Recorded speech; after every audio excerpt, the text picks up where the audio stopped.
Bienvenue au mois de septembre. Oh mon Dieu, 9 mois depuis 2023. Il reste 3 mois pour terminer cette année. Que le Seigneur vous bénisse en ce mois de septembre, comme toutes les années. Dans le cadre de notre ministère, nous dédions ceci à aux bien-aimés frères et sœurs qui ont des handicaps ou des personnes vivant avec handicap, que ce soit un handicap physique, psychomoteur, émotionnel, ou dans n'importe quel sens, mais c'est juste pour nous une occasion de leur dire, tu n'es pas un bon à rien. Tu n'es pas un bon à rien, un ministère que nous avons commencé depuis 1996, dans le cadre de notre famille de la restauration. Et chaque année, dans notre calendrier, c'est de ça qu'il est question. Tu n'es pas un bon à rien au mois de septembre. Donc, voici notre message de dédicace de ce mois. Nous croyons que Dieu est un Dieu qui veut nous encourager, quelles que soient les conditions, la vie, les choses dans lesquelles nous nous retrouvons. Et l'une des choses que Dieu nous a mis à cœur était d'encourager ces messages à partir du texte d'Ésaïe chapitre 50, versets 4 et 5, où Dieu nous donne une langue exercée pour que nous puissions encourager ceux qui ont les cœurs dans l'abattement, qui ont des problèmes, que puisse les encourager. Et beaucoup d'autres textes comme Ésaïe 54, versets 1 à 17, Ecclésiaste 9, 11, et Job 19, versets 23 à 27. Mais surtout, en nous basant sur notre propre témoignage. Ma vie personnelle a connu des situations difficiles avec une enfance et une jeunesse qui avaient des conditions congénitales assez défavorables, maladies. Mais Dieu nous a secourus, il nous a montré que nous pouvons sortir de ces situations lorsqu'on s'est converti. Parce qu'avant qu'on ne connaisse le Seigneur, jusqu'à l'âge de 17 ans, en tout cas, ma vie semblait être comme non seulement semblait, mais je la vivais avec beaucoup de problèmes, de difficultés que je ne pouvais pas croire à une certaine utilité dans la société, dans la vie.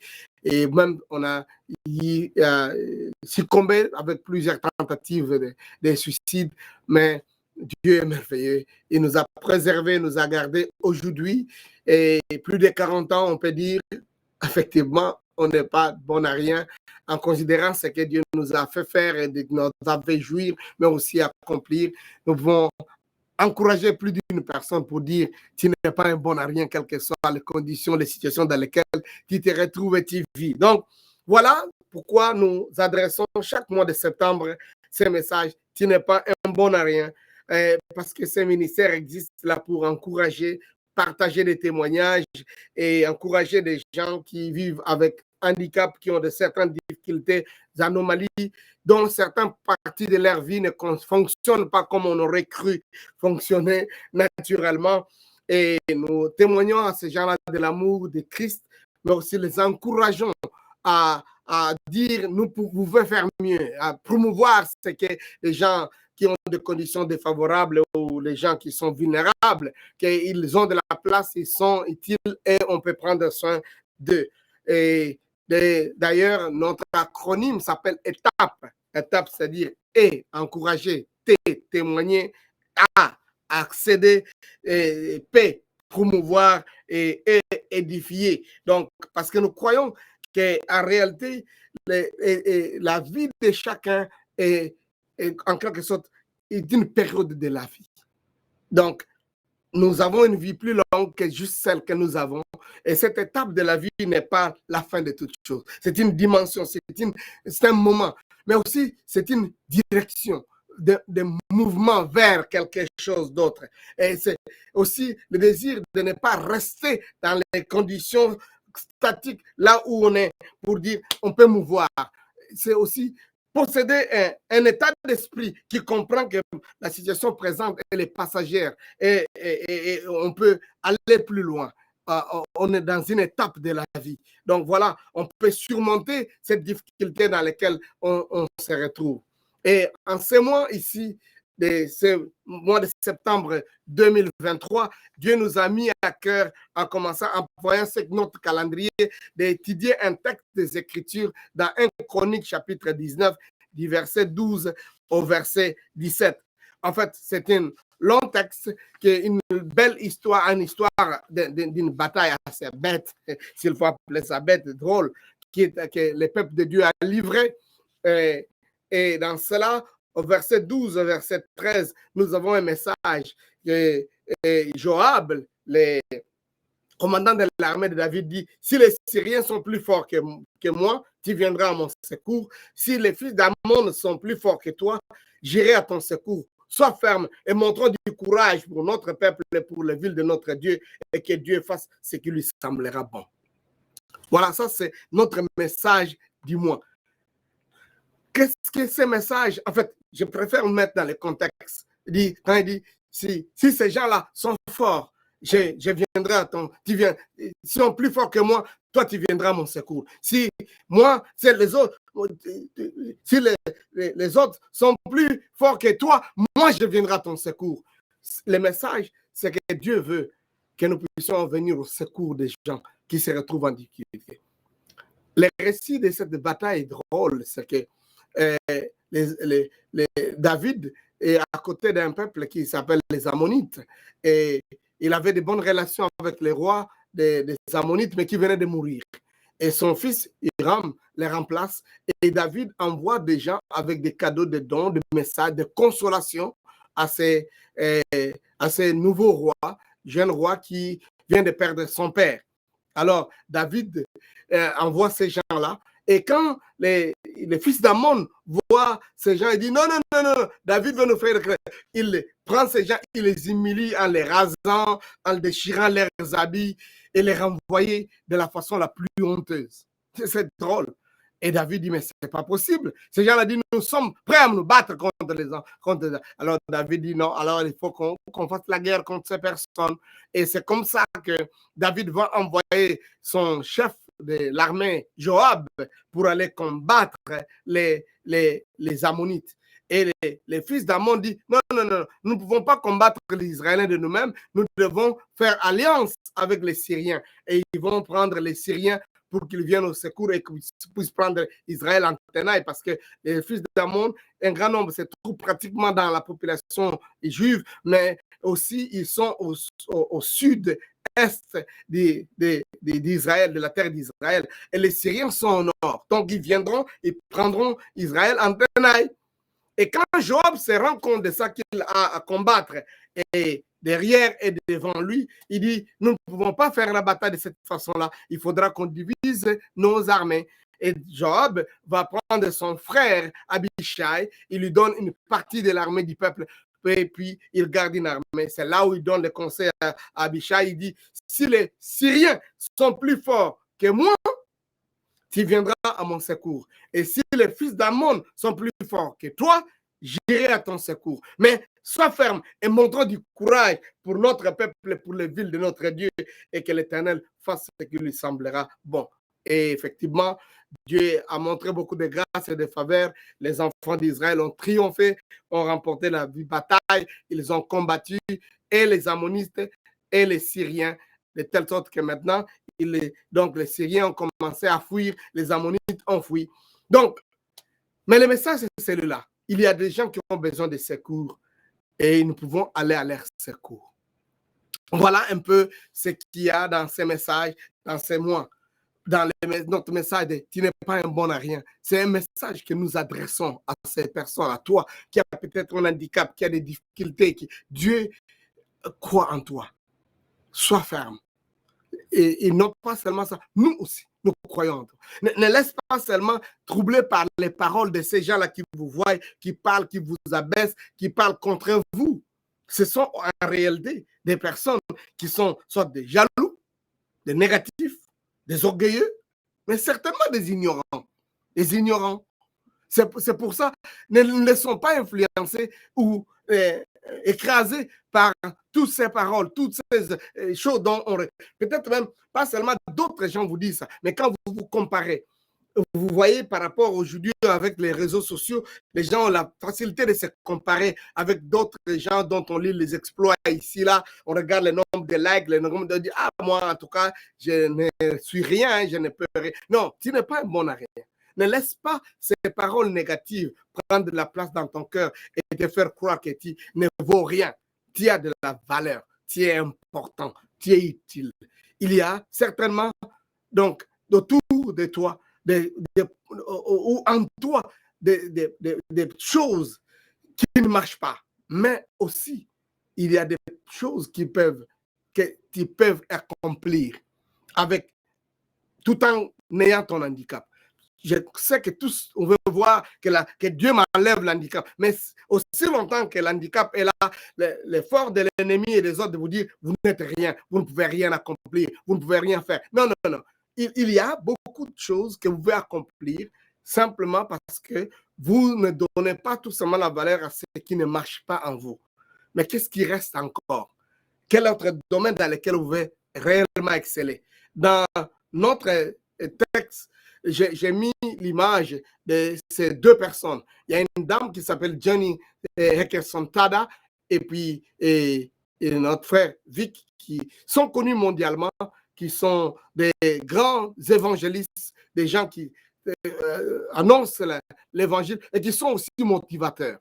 Si je vais commencer par Johnny Tada, c'est une dame que je connais, j'ai rencontrée personnellement, une Américaine qui aujourd'hui a de l'âge, mais dans sa jeunesse, dans son adolescence, il a connu un accident qui l'a paralysé du cou jusqu'au pied. Donc, à partir du cou, rien ne marche, rien ne fonctionne. Ses mains, ses pieds, ses jambes, rien ne fonctionne. C'est seulement sa tête. Et les soins qui ont été mis en place n'ont pas pu l'aider à s'en sortir. Ce qui fait qu'aujourd'hui, et depuis ce temps-là, elle est sur chaise roulante. Et ce qui est merveilleux, elle a découvert que ce qui marchait, ce qui était encore bon, c'est sa tête, sa bouche. Elle parle merveilleusement.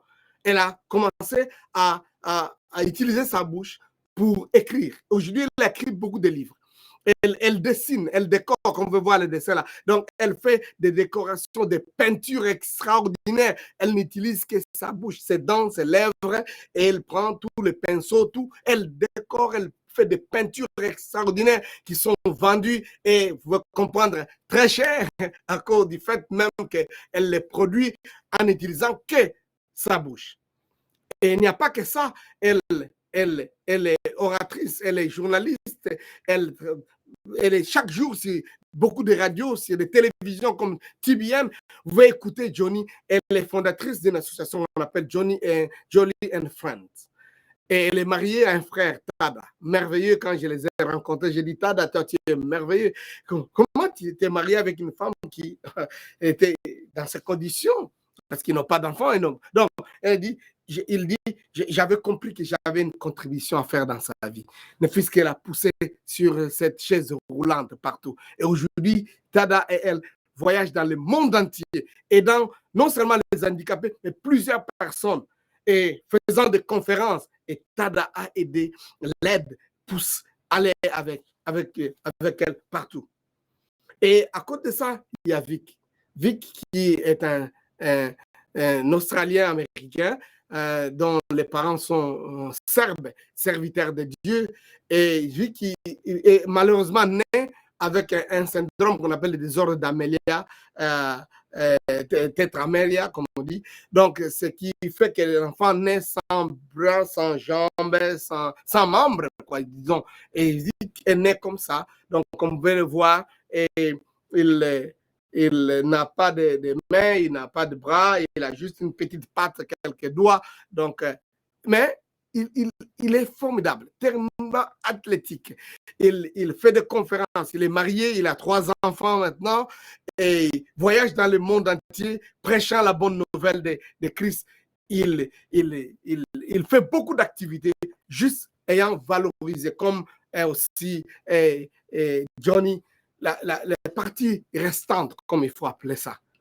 Donc, il est important quand tu te retrouves avec un handicap dans un domaine, ça peut être physique ou psychomoteur, ne croyez pas que tout est fini.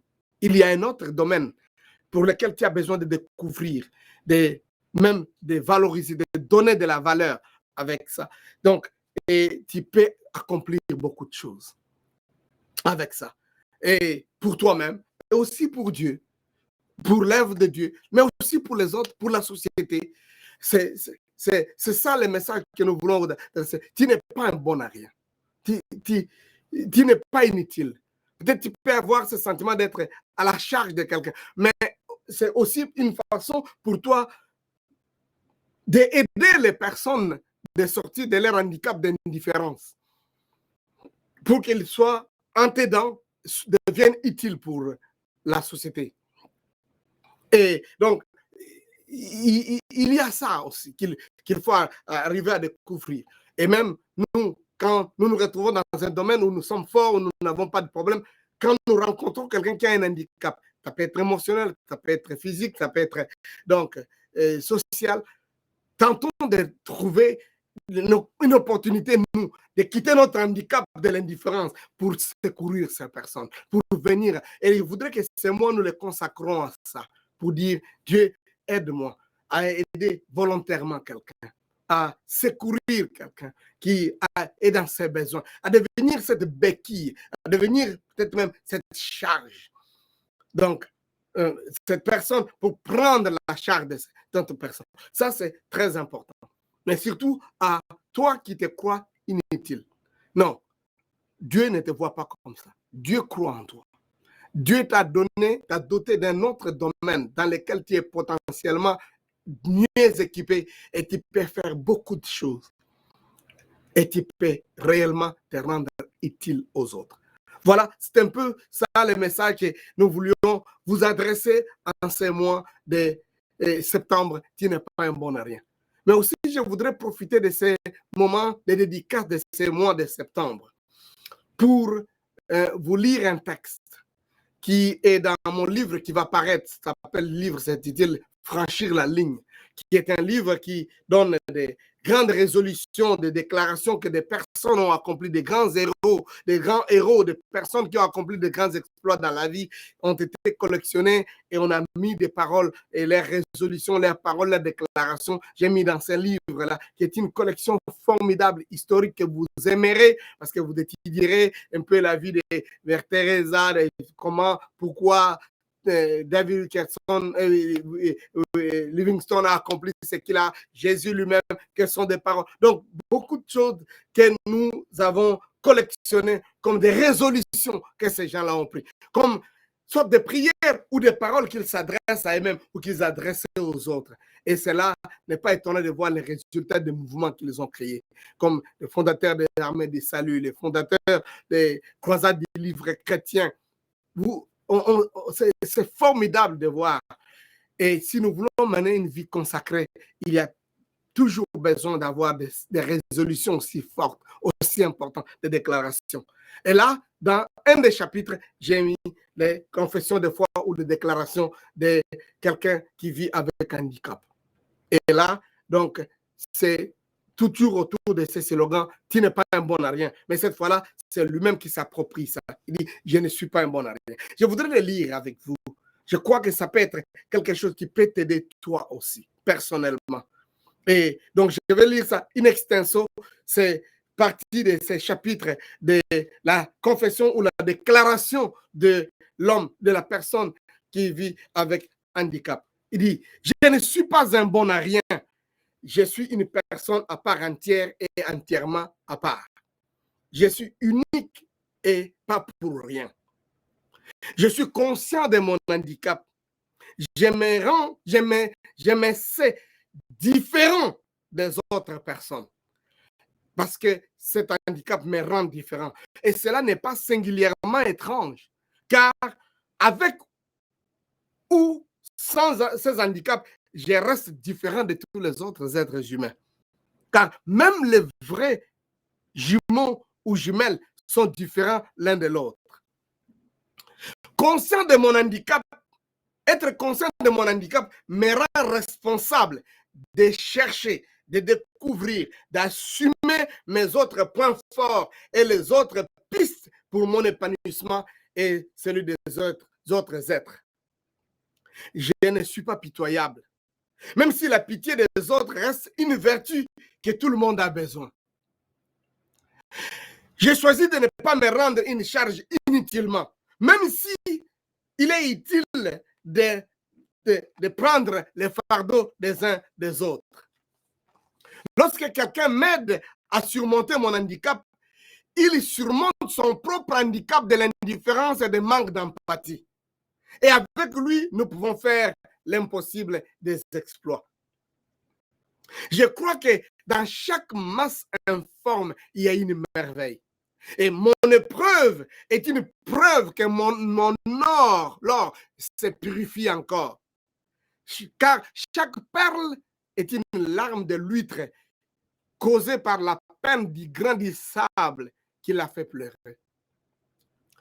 Je ne suis pas une négation, car rien n'est impossible aussi longtemps qu'on a de la foi. Je ne suis pas un bon à rien et ma déclaration de foi pour tant de choses que je peux réaliser autant de fois. Je ne suis pas un bon à rien et mon message à tous ceux dont mon apparence, ta condition peut tromper. Je ne suis pas un bon à rien est une explication à celui qui s'interroge sur mes petits efforts. Je ne suis pas un bon à rien et ma façon de dire à quiconque ayant un handicap, tu n'es pas un bon à rien. Je ne suis pas un bon à rien et ma reconnaissance à mon Créateur et à tous ceux qui investissent en moi. Je ne suis pas un bon à rien et mon affirmation que Dieu n'a pas encore fini avec moi. Je ne suis pas un bon à rien veut dire que mon passé et mon présent ne sont pas les dernières étapes de ma destinée. Je ne suis pas un bon à rien car je suis en mission et j'ai raison d'y croire et d'agir ainsi. Je ne suis pas un bon à rien car tout créateur voit des horizons illimités dans chaque rien et au-delà de rien. Je ne suis pas un bon à rien car dans chaque rien, il y a un bien. Je ne suis pas un bon à rien car je n'attends pas que tout soit bien pour bien faire ou faire du bien. Je ne suis pas un bon à rien et ma façon de dire que si chacun fait bien ce qu'il fait, même avec un rien, tout le monde serait bien. Et personne ne se sentirait défavorisé, handicapé, rejeté, abandonné, dépaysé ou bon à rien. Pour Dieu et selon Dieu, je ne suis pas un bon à rien. À cause de Christ, de son amour, de sa grâce, de son œuvre, je ne suis pas un bon à rien selon les Saintes Écritures et selon l'histoire, car plusieurs ayant des handicaps ou des problèmes ont accompli des exploits dans l'histoire. Et l'histoire est pleine de personnes comme moi qui ont accompli des choses prouvant que je ne suis pas un bon à rien. Oui, je ne suis pas un bon à rien. Mon existence et ma présence prouvent que je ne suis pas un bon à rien. À cause du plan et des desseins de Dieu pour ma destinée, je ne suis et je ne serai jamais un bon à rien. Oui, moi-même, je sais et je sais que je ne suis pas un bon à rien. Voilà notre message que vous trouverez dans ce livre Franchir la ligne qui parle de beaucoup de choses, mais qui peut être un message utile pour toi, mais aussi pour quelqu'un d'autre qui se croit un bon à rien, qui se croit handicapé. En ce mois de septembre 2023, nous dédions aux personnes à handicap. Je nous défie. Si on a des handicaps, on a des problèmes, si à dire ce n'est pas la fin. Y a-t-il autre chose? Dois-je découvrir? Dans quel domaine je peux exceller? Et vous allez découvrir et vous allez être capable. Et si vous vous y donnez, vous serez surpris de ce combien de bien vous pouvez accomplir. Parce que vous n'êtes pas un bon à rien. Mais aussi, je nous défie à venir au secours des personnes qui n'ont besoin que notre coup de pouce pour qu'ils puissent accomplir ce qu'ils sont appelés à accomplir. L'histoire de la Bible, l'histoire du boiteux de la Bible dans Actes des Apôtres, chapitre 3, nous montre qu'il y avait cet homme qui était amené toutes les fois pour mendier parce qu'il était handicapé, paralysé. Mais un jour, Pierre et Jean sont arrivés et disent, l'or et l'argent, nous n'avons pas. Parce que vous pouvez ne pas avoir tout pour offrir à ces personnes. Mais il y a quelque chose que Jean et Pierre ont découvert. C'est que nous avons. Au nom de Jésus, lève-toi et marche. Ce qu'ils avaient, c'est la capacité de dire au nom de Jésus et de les tenir par la main et les faire lever. Et la Bible dit d'un bond. Alléluia. Cet homme-là s'éleva et commença à sauter, à bondir devant tout le monde. Alléluia. Il y a probablement quelqu'un qui se retrouve dans cet état que vous rencontrez. Peut-être vous pensez que les secours que vous leur devez, c'est d'être dans tel domaine. Mais il y a un autre domaine où vous êtes équipés pour les aider, pour les faire sortir, les faire lever d'un bond. Et ils deviendront utiles dans la société, dans l'environnement où ils sont. Ils continueront à louer Dieu, à constitueront un témoignage pour ce que Dieu est capable de faire.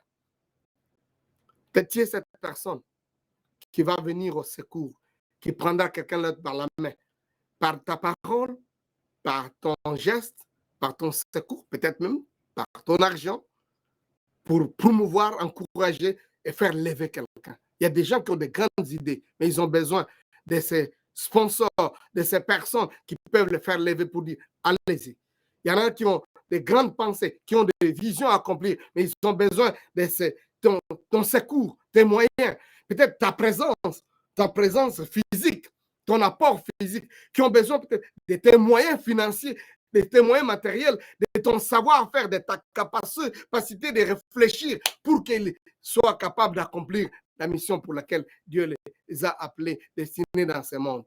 Peut-être qu'il y a des gens qui se sentent handicapés parce qu'ils sont paralysés par les manques de ces moyens tout autour. Que ces moyens ici nous servent de venir au secours à ces personnes. Mais il y en a certainement qui ont des handicaps psychomoteurs réels. Que ces mois ici soient le moment où quand tu vois une telle personne, tu les approches pour dire, je suis là pour toi. Qu'est-ce que je peux faire pour toi? Je peux peut-être pousser ta charrette ou en fait, ta chaise roulante. Je peux t'aider à surmonter, à sortir, à monter. Je peux faire quelque chose pour toi. Approchons-nous de ces gens-là. Aidons-les, secourons-les. Peut-être comme des volontaires. Peut-être même comme des personnes qui se disposent totalement. Et quand vous êtes dans cette condition, acceptez les secours des autres. Ça peut leur faire beaucoup de bien que vous avez accepté qu'ils te viennent au secours. Et ça te donnerait toi aussi la possibilité d'aller. Je ne voudrais pas que tu te trouves comme si c'est une façon d'être à la charge des autres. Et être... Non, la mauvaise chose, c'est d'être mendiant, d'utiliser ton handicap pour quelque chose, abuser des services des autres, pour tenter à devenir tellement trop dépendant. Mais je voudrais dire que quand tu acceptes les secours des autres, il y en a plusieurs, ça leur fait beaucoup de bien. Et peut-être tu acceptes ces secours-là pour que tu fasses encore beaucoup de bien. Parce qu'effectivement, c'est tout ce que tu as besoin. Peut-être pas de sortir de ton handicap, mais d'utiliser les autres domaines de la vie qui fonctionnent encore, qui sont utiles, disponibles pour le bien de la société. Dieu attend ça de toi aussi. Tu n'es pas un bon à rien. Tu es utile. Ne laisse pas ces paroles des autres, ne laisse pas cette comparaison avec les autres, ne laisse pas cette difficulté, cette douleur que tu ressens, te paralyser, te trouver comme si tu ne peux rien faire. Tu es capable de beaucoup. Dieu compte sur toi, Dieu croit en toi et il met autour de toi des personnes aussi qui croient et qui peuvent t'aider à sortir de ça. C'est notre prière pour vous. C'est moi. Dis-toi et répète-toi, je ne suis pas un bon à rien. Tu n'es pas un bon à rien parce que tu ne l'es pas. Si Johnny Tada est capable de faire de tels tableaux avec la bouche, si Dick est capable de marcher, Nick, je voulais dire, j'ai parlé de Vic, Nick est capable de voyager dans le monde entier et témoigner, parler, avoir des enfants, faire des exploits, toi tu peux le faire dans un domaine ou un autre de votre vie. Que Dieu nous secours, Dieu nous vienne au secours, mais surtout qu'il nous utilise à aller au secours aux autres et des gens qui attendent de notre secours. Parce que qui n'en a pas? Qui n'a pas besoin de secours des autres? Chacun de nous en a besoin. Moi aussi. Nous allons prier le Seigneur. Père, je te dis merci. de ces messages que tu m'adresses à moi et t'adresses à mon frère, à ma soeur, à cette personne qui a été écrasée, paralysée par autant de voix ou des choses qu'il voit ou des échecs qu'il a connus, qu'il tente de le faire croire qu'il est un bon à rien. Mais en ce jour, et pour ces mois, Seigneur, nous prions que ta voix continue à parler pour leur dire, tu n'es pas un bon à rien, tu n'es pas un bon à rien, parce que toi, Dieu, tu crois en lui. Et toi, Dieu, tu mets à sa disposition, dans son corps et même autour de lui, des choses qui le rendront utiles et pour lesquelles il réussira. Je te bénis, Seigneur, ô Éternel, parce que tu es vivant. Encore une fois, tu nous dis, tu crois en nous et que nous ne sommes pas de bons à rien. Que cela soit gravé dans nos cœurs chaque jour. Je te prie pour ces frères et ces sœurs qui ont besoin de surmonter leur handicap et qu'ils voient et entendent cette voix de ta part et qu'ils s'élèvent et disent, je suis capable d'accomplir beaucoup de choses et que nous entendions des témoignages de ce qu'ils seront capables de faire parce que tu es le Dieu capable de les rendre capables. Au nom de Jésus. Amen. Que Dieu vous bénisse. Bon mois de septembre. Souviens-toi encore, tu n'es pas un bon à rien et dis-toi, je ne suis pas un bon à rien.